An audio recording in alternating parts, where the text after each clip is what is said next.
Hello అండి, ఈరోజు చేయబోయే రెసిపీ వచ్చేసి బొమ్మిడాలండి.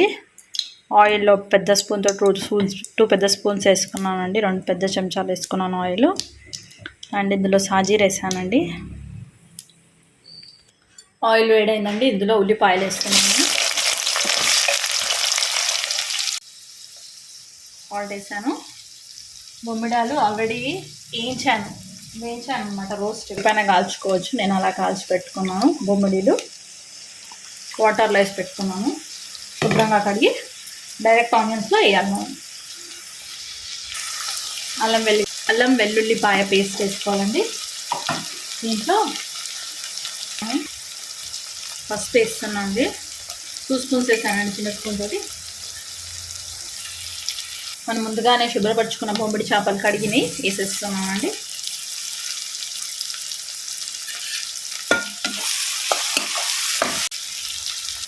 టమాటో ఒక్కటి మాత్రం కట్ చేసి వేస్తున్నాను అండి. ఇందులో చింతపులుసు పోస్తాను, అందుకని నేను ఎక్కువ వేయట్లేను టమాటో.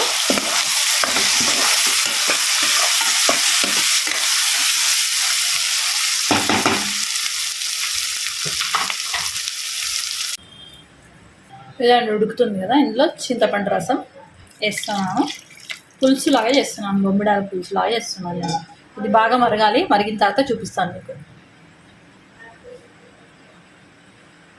చూడండి ఫ్రెండ్స్, కర్రీ రెడీ అయిపోయింది. బొమ్మిడాల పులుసు కొంచెం మీకు దగ్గర కావాలంటే దగ్గర వేసుకోండి. నాకు ఆయిల్ వచ్చేసి నేను ఆఫ్ చేస్తున్నాను, ఎందుకంటే నాకు కొంచెం సూపీ ఉండాలి కాబట్టి నేను బంద్ చేస్తున్నాను. మీరు ఇంకొచ్చేది కావాల్సుకోవచ్చు. కర్రీ దగ్గరికి అయితే కూడా టేస్ట్ బాగుంటుంది. కానీ నాకు లాస్ట్గా కొత్తిమీర వేసేసాను. ధనియాల పొడి, గరం మసాలా వేసేసి ఆఫ్ చేసేయాలి. ధనియా పౌడర్ వేసానండి, గరం మసాలా కొద్దిగా వేసేసాను. సరిపోతుందండి.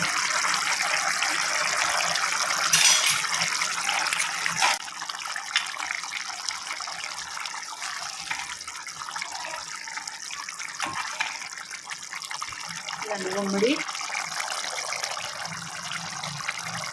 రెడీ. చూడండి, బొమ్మిడాల పులుసు రెడీ. పులుసు అంటే మరీ ఎక్కువ పులుసు కాదండి, కొద్దిగా పులుసు ఉండేటట్టు పెట్టుకున్నాను. ఒక్కసారి మీరు టేస్ట్ చేసి చూడండి, సూపర్గా ఉంటుంది. రైస్తో సర్వ్ చేస్తానండి. Thank you for watching. Please subscribe my channel.